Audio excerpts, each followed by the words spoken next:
tous et bienvenue dans l'école du futur. Je suis ravie de vous retrouver. Voici le programme du jour. On commence par partir à la rencontre d'un youtubeur. Il s'appelle Poisson Fécond. Bah oui, c'est son nom. Un créateur de contenu culturel, créatif et décalé. On découvre son portrait dans un instant. Et puis elle a une idée derrière la tech. Alexandra De Villers est avec nous aujourd'hui. Bonjour Alexandra. Bonjour Philippine. Quel va être l'objet de votre chronique aujourd'hui? Les écoles de communication. Les écoles de communication. Et puis c'est notre grande question du jour. Comment lutter contre le sexisme ordinaire en entreprise? Et ben voilà, tel est le cheval de bataille de Reverto, une société qui est à l'origine d'un dispositif particulièrement innovant et original qui aide à mieux identifier les situations de sexisme ou de discrimination et à réagir en conséquence grâce à la réalité virtuelle. On va en parler avec son fondateur puisqu'il est avec nous aujourd'hui en plateau pour en parler. Guillaume Clerc, bonjour. Vous êtes le président et le fondateur de Reverto. Vous allez nous parler de ce que vous faites dans un instant et nous présenter aussi ce que vous avez ramené en plateau aujourd'hui dans un instant. D'abord, on fait un petit tour du côté du focus. Il se posait un certain nombre de questions particulièrement atypiques et il a désormais choisi d'y répondre pour les autres. Poisson Fécond, c'est son nom, est un influenceur qui possède déjà près de 3,5 millions d'abonnés sur YouTube. Il est notre focus du jour et on découvre son portrait aujourd'hui avec Jean Martineau. Est-ce que vous avez déjà eu des fourmis, que ce soit dans une jambe, un bras ou le visage? Et peut-être même qu'il vous est arrivé d'avoir du mal à trouver vos mots, à parler distinctement. Alors ça, sur le papier, ça n'a pas l'air grave, mais lorsqu'on les additionne, ça peut avoir des conséquences catastrophiques. Qu'est-ce que l'on ressent lors d'un AVC ou d'une crise cardiaque? Quel est le meilleur endroit où vivre entre le plus haut et le plus bas sur Terre? Est-ce mieux d'être sourd ou aveugle? Qu'est-ce qu'il nous arrive quand on boit 5 litres d'huile d'olive? Ou encore des astuces pour survivre dans certaines conditions et des sujets traités en 360 secondes chrono? Voilà quelques exemples pour résumer la chaîne YouTube de Brice Chris Contidier, plus connu sous le nom de Poisson Fécond. Accompagné généralement de Gus, un personnage fictif qu'il a inventé afin de mieux schématiser ses vidéos, Chris ne se contente pas de répondre à des sujets simples. Le youtubeur aux 3 500 000 abonnés ajoute une touche d'humour, de mise en scène et même d'interaction avec sa communauté afin que les explications scientifiques prennent plus de légèreté. Chris se décrit d'ailleurs lui-même comme étant un créateur de contenu culturel, créatif et décalé. Bon, alors déjà, à partir de quand exactement on commence à vieillir? C'est vrai ça. Vieillir, c'est pas juste avoir des cheveux blancs ou marcher à 90 degrés, quoi. Et c'est pas non plus sympathiser un peu trop longtemps avec les caissiers au supermarché. C'est pas ça. En moyenne, on estime que le vieillissement commence plutôt à partir de 30 ans. Donc Gustave, prépare-toi à revenir légèrement en arrière dans ton passé. On va te rajeunir, Gustave. Hein? Après, de toute façon, c'est pas son apparence physique qu'il faut regarder. En fait, le début du vieillissement, ça se passe dans son crâne. Parce qu'en effet, notre cerveau et notre système nerveux, ils arrivent à maturité à 30 balais. Et donc, une fois le pic atteint, ils commencent doucement à se détériorer, quoi. Ça se bat en sucette, quoi, gentiment. Vidéaste depuis 2011, le diplômé d'une licence en psychologie a toujours déclaré faire des vidéos pour les autres. C'est donc dès ses débuts sur YouTube que Chris lance une série nommée Les Mini-Cours. 12 ans plus tard, la chaîne de Poisson Fécond a évolué, les abonnés ont explosé, mais le concept et les idées sont restés. Celui qui faisait des vidéos pour les autres a maintenant trouvé preneur. Aujourd'hui, la chaîne de Chris est la preuve qu'il n'existe pas de questions bêtes et que tout peut s'expliquer. Sur ce, nous, on se retrouve à la prochaine vidéo et je vous dis bye bye. Bye bye, sensibiliser, changer ses comportements, se mettre à la place de l'autre aussi et lutter contre les risques que nous pouvons toutes et tous rencontrer un jour au cours de notre vie. Voilà, entre autres, ce que propose notre invité dans un instant avec sa solution. On en parle dans la première partie du talk. Et il est donc aujourd'hui à nos côtés pour en parler. Guillaume Clerc, vous êtes le président et le fondateur de Reverto. Vous allez nous expliquer un petit peu l'histoire de la création de Reverto dans un instant. D'abord, je voudrais qu'on le définisse ensemble. En préparant cette émission, j'ai hésité entre un organisme de formation virtuelle et une société de production de contenu immersif quand on a testé votre solution dans la rédaction. Est-ce que vous êtes à peu près ça, les deux à la fois? On est les deux à la fois. On est organisme de formation, on est une société de production. On est situé sur le pôle Pixel à Lyon, c'est la cité du cinéma. Donc okay. On vient du monde du cinéma, on vient du monde des sciences cognitives. On a une docteure en psychologie cognitive dans l'équipe. On vient du monde de la tech. On utilise des casques de réalité virtuelle. Et c'est d'assembler ces trois morceaux pour créer des solutions où en 15 minutes, on met le casque, on devient un personnage. On se retrouve à la place de l'autre dans des situations. C'est que des situations, on parle de témoignages. D'accord. Donc on va récolter... Donc de faits réels en fait. De faits réels, tout à fait, donc des faits qui sont arrivés à d'autres personnes. Et à partir de ça, on va construire un scénario qui se veut universel, qui va créer des émotions, parce qu'on va devenir un personnage, on va se retrouver confronté, et en fait, c'est l'apprentissage par l'expérience. C'est de dire des situations de sexisme, quand on sensibilise au handicap, sur identifier les signaux faibles du burn-out, dans les écoles, sur... le harcèlement scolaire, j'imagine. Aller sur les sujets du harcèlement scolaire, sur apprendre le consentement. Dans les grandes écoles, on intervient aussi dans les prisons sur les auteurs de violences conjugales pour travailler sur la reconnaissance des violences conjugales. Donc c'est un outil qui est assez puissant et on se met à la place de l'autre. Comment vous avez eu l'idée de créer Réverto, Guillaume ? C'est un peu un accident. Moi, j'étais journaliste, reporter d'images. Je travaillais sur donc, des formats magazines, documentaires. En tout cas, mon métier, c'est de raconter des histoires en images sur des sujets de société. Bon, il y a 6 ans, je ne sais pas si vous vous souvenez, voilà, le début de MeToo. On n'en est pas encore sorti, mais le début, l'affaire Weinstein. Et donc, beaucoup de questions à ce moment-là sur les relations entre les femmes et les hommes. 50% de la population avec 50% de la population. Je suis un homme, j'ai grandi entouré de 3 sœurs, j'ai une maman, j'ai une femme, j'ai des amis, des collègues, donc je leur ai posé beaucoup de questions à ce moment-là, et je me suis rendu compte qu'on vivait à côté, mais qu'on vivait pas la même chose au quotidien, que je m'étais jamais mis à leur place, que je m'étais pas rendu compte.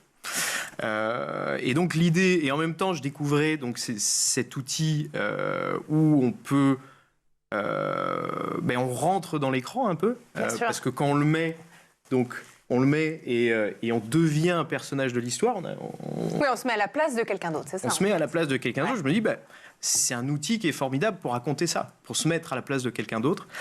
Donc c'était un peu une idée de documentaire sur les relations femmes-hommes qui en fait est devenu un outil de formation, de sensibilisation à destination des entreprises, des organisations en fait, donc des entreprises, des collectivités, d'écoles, et donc un outil qui est mis à disposition de professionnels pour faire de la sensibilisation, de la formation, de la prévention.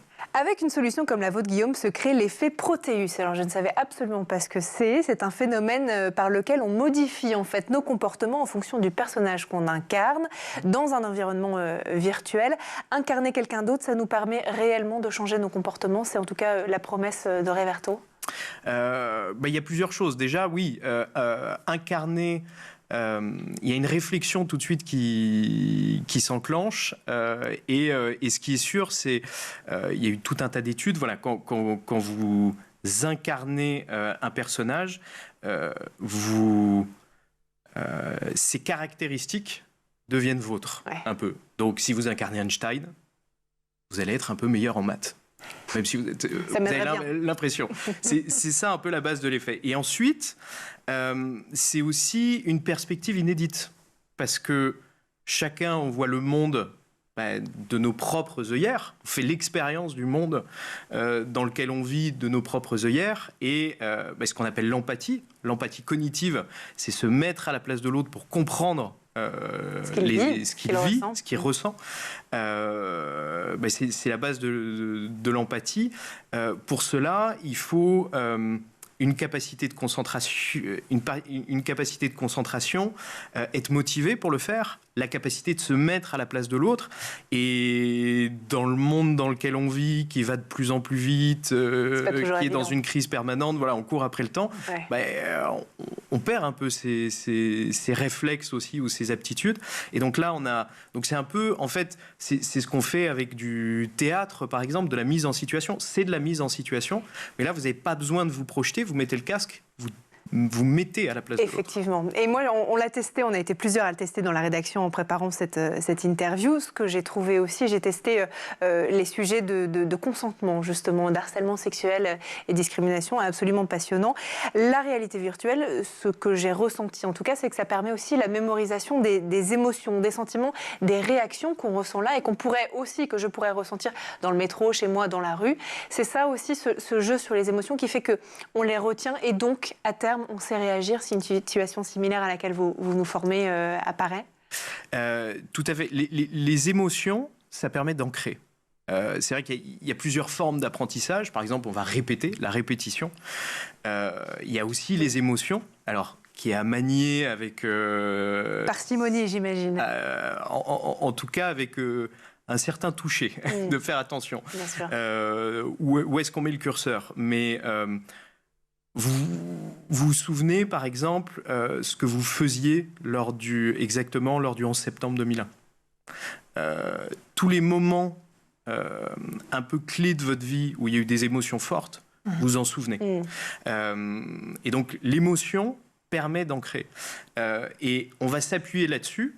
Donc, l'expérience dans le casque de réalité virtuelle est construite en 2 étapes. C'est-à-dire que dans une première étape, vous allez être confronté à des situations, vous allez vivre des émotions et qui ne seront pas les mêmes pour vous et pour une autre personne. Parce que votre vécu, chacun, peut-être vous allez ressentir de la colère. Quelqu'un qui n'a jamais été confronté à ça va ressentir de la surprise. Et donc ça, c'est intéressant. Mais même si elles sont différentes, ce sont des émotions. Et ensuite, on revient sur des moments clés de l'expérience pour mettre des mots sur ce qu'on a vécu. Donc dire à ce moment-là qu'on a été en colère ou qu'on a ressenti de la surprise, c'est un agissement sexiste. À ce moment-là, c'est de la discrimination. C'est ce qu'on voit d'ailleurs à la fin de vos formations, parce qu'on explique un petit peu comment ça fonctionne. Vous indiquez qu'en France, en 2020, une étudiante sur 10 a été victime d'agressions sexuelles et une sur 20 de viols. Des chiffres qui amènent évidemment à un constat assez évident. Le consentement, ça n'est pas du tout une notion claire pour les étudiants. On voit justement la vidéo à l'écran de ce que moi j'ai pu voir en utilisant votre casque de réalité virtuelle pour nous sensibiliser. Vous proposez un module sur ce sujet spécifique avec une mise en situation assez bluffante qu'on voit à l'écran. Son fonctionnement, c'est que je me mets à la place de quelqu'un et je subis du harcèlement sexuel, des menaces de viol, de la discrimination, etc. C'est comme ça que ça fonctionne. Comment vous nous disiez tout à l'heure que vous partez de témoignages. Comment vous avez récolté ces témoignages et comment ensuite vous arrivez à aligner tous ces différents métiers? Parce que j'imagine que Reverto, c'était aussi tout un tas de métiers créatifs, d'ingénierie, de tech, de data. Comment vous arrivez à monter une telle formation? À chaque fois quand on part, je vais prendre par exemple un exemple sur le consentement. Dans les écoles, on a travaillé avec... on part d'un besoin précis, donc c'était l'école des mines qui était venue nous voir. Et donc on a monté un groupe de travail avec 50 étudiants. Et ce qui nous a permis de construire déjà une expérience avec leurs mots à eux, avec leur expérience à eux, et donc de récolter des témoignages. Eux aussi, du coup, étaient ressources pour aller chercher des témoignages. Et voilà, chaque fois qu'on travaille, par exemple, on a travaillé sur le harcèlement scolaire, mais on était en partenariat avec l'association e-Enfance, qui reçoit des témoignages, et donc eux en avaient beaucoup. On a travaillé sur les violences conjugales, c'était avec le ministère de la Justice, avec des associations spécialisées sur ces sujets. Donc à chaque fois, on va à la source, que ça soit avec les entreprises, pareil. On leur dit, OK, donc il y a eu des situations problématiques, est-ce qu'on peut aller chercher des témoignages ensemble? Et ça permet aussi d'aller plus précisément, en fait, dans les mécaniques qui se mettent en place et de construire des situations qui sont plus proches du réel. Je vous propose de continuer à en parler dans un instant, Guillaume, si vous voulez bien. D'abord, on va faire un petit tour du côté de la planète tech. Images et vidéos, c'est le Zap et c'est l'œil de Jean Martineau.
Et on est de retour toujours sur le plateau de l'École du Futur et en compagnie de notre invité Guillaume Clerc, le président et fondateur de Reverto. Guillaume, on va continuer, si vous le voulez bien, à parler de ce que vous faites en réalité virtuelle dans le domaine de la formation aussi.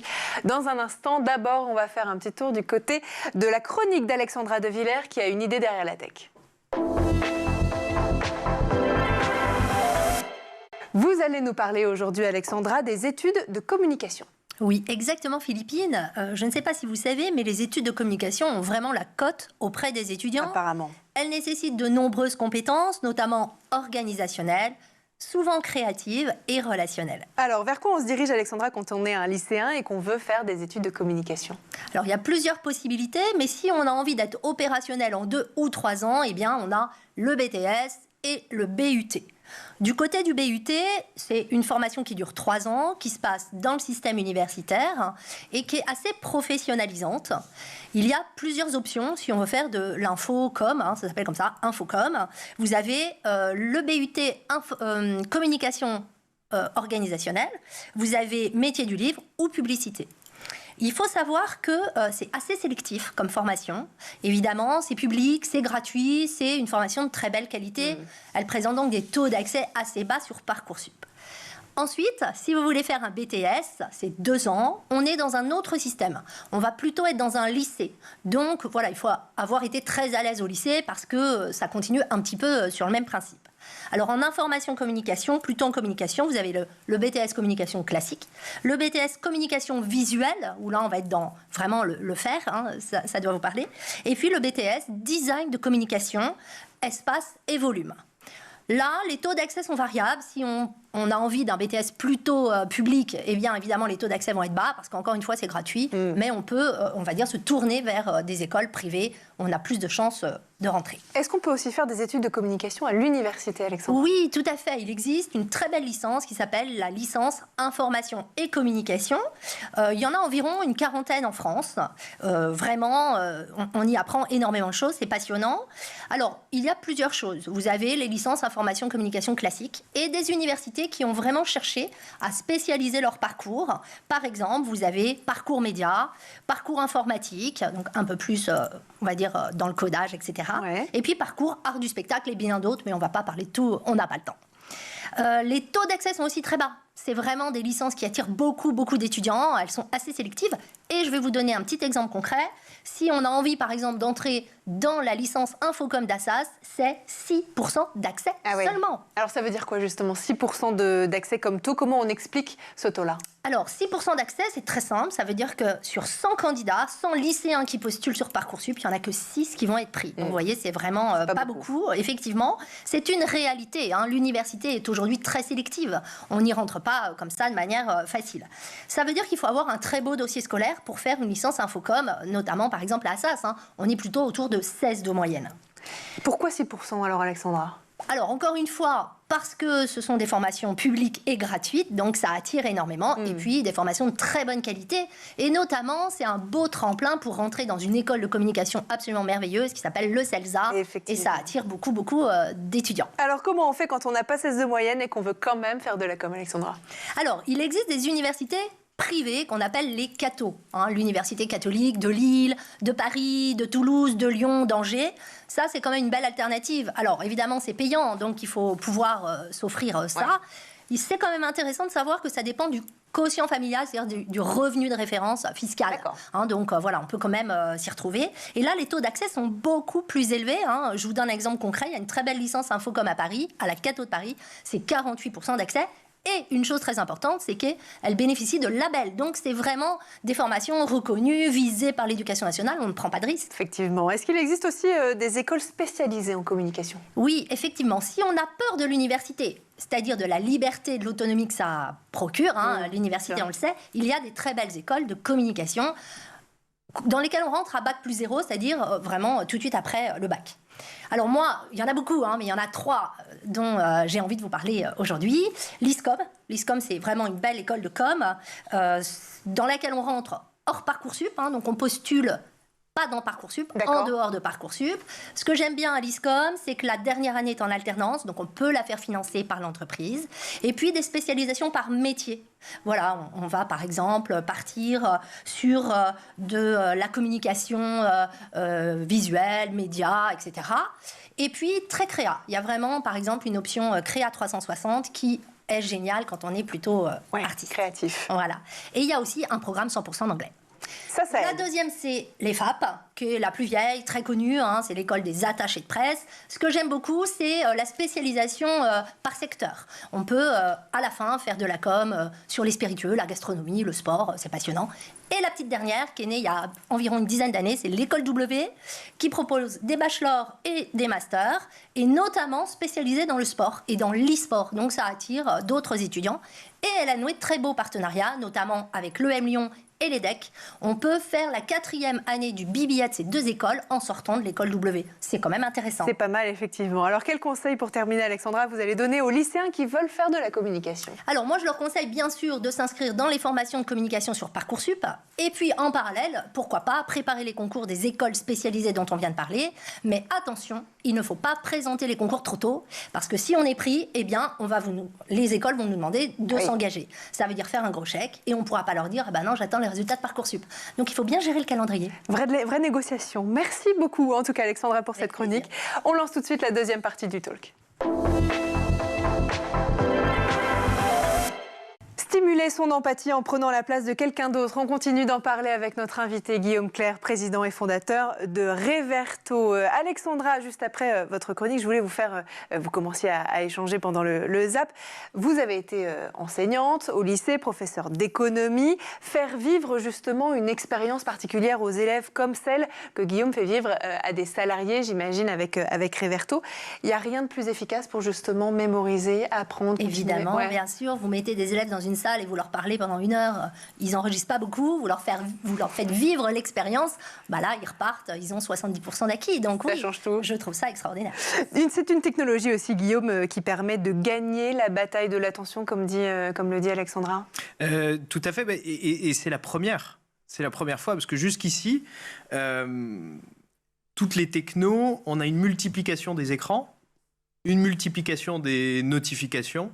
On va même faire des séminaires d'1 journée pour apprendre comment se concentrer 5 minutes, qu'on va payer cher. Voilà, on vit dans ce monde-là aujourd'hui, de l'infobésité, de la bataille des écrans, de la bataille de l'attention. Et là, en fait, quand vous mettez ce casque, il n'y a rien d'autre. Vous ne pouvez pas parler à votre voisin, vous ne pouvez pas regarder votre téléphone.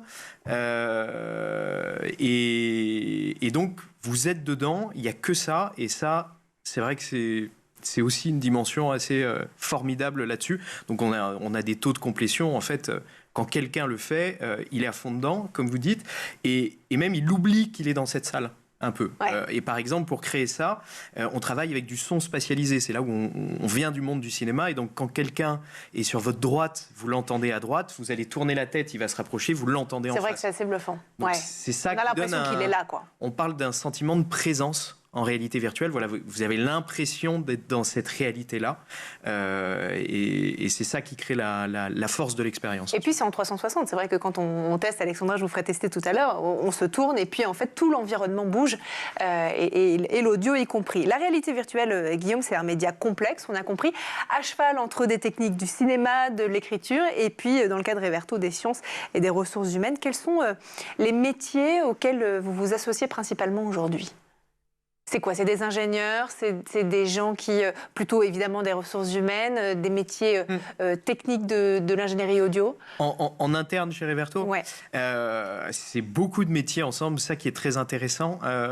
Et aussi dans le processus de création, justement, on essaye de vraiment mixer tous ces métiers. Donc ça va être de la recherche en sciences cognitives, ça va être des techniques du cinéma, donc de réalisation, mise en scène, d'écriture. Oui, parce qu'il y a un scénario aussi, ouais. à chaque fois. Donc il y a un scénario qu'on va écrire et on a ce process, voilà, de le passer même les commerciaux. Regarde, parce que les commerciaux sont au contact du client. Donc ils ont les besoins du client, donc ils comprennent voilà, la solution, à quoi est-ce qu'elle doit ressembler. On a une UX designeuse par exemple, on a un ingénieur en génie sensoriel, donc c'est vraiment des métiers très différents, des monteurs vidéo spécialisés en effets spéciaux. Donc c'est des métiers très différents ensemble, qui se mettent ensemble pour collaborer, qui vont essayer, nous le process un peu, c'est de mettre l'ego de côté et de se dire comment est-ce qu'on peut améliorer le scénario. Et donc on va faire une V1 qui n'est pas terrible, puis une V2, puis une V3, puis une V4. Et c'est comme ça qu'on arrive à construire des expériences, de les confronter. Voilà, si on fait une expérience sur les élèves, de leur faire lire, de leur dire est-ce que ça te parle, est-ce que c'est les bons mots, est-ce que c'est etc. Et c'est vraiment ce process d'innovation de dire on va faire une V1, puis une V2, puis une V3 qui permet d'arriver à quelque chose de concluant. C'est ce qu'on appelle aussi l'ingénierie pédagogique, un métier dont on ne parle pas beaucoup. En revanche, vous travaillez avec eux, c'est ce qui est en tout cas marqué sur votre site internet. C'est intéressant parce qu'en fait, c'est de l'itération qui, grâce au travail des métiers avec lesquels vous travaillez et aussi des gens auxquels vous vous confrontez par le biais de vos formations, que vous essayez de vous améliorer et de créer de nouvelles formations aussi. Tout à fait. Oui, j'ai oublié de citer l'ingénieur pédagogique. Non, aussi. Je vous en prie. C'est vrai que c'est un métier intéressant dont on ne parle pas forcément beaucoup, qui n'est pas forcément mis en valeur. En revanche, c'est ça aussi qui fait votre expertise.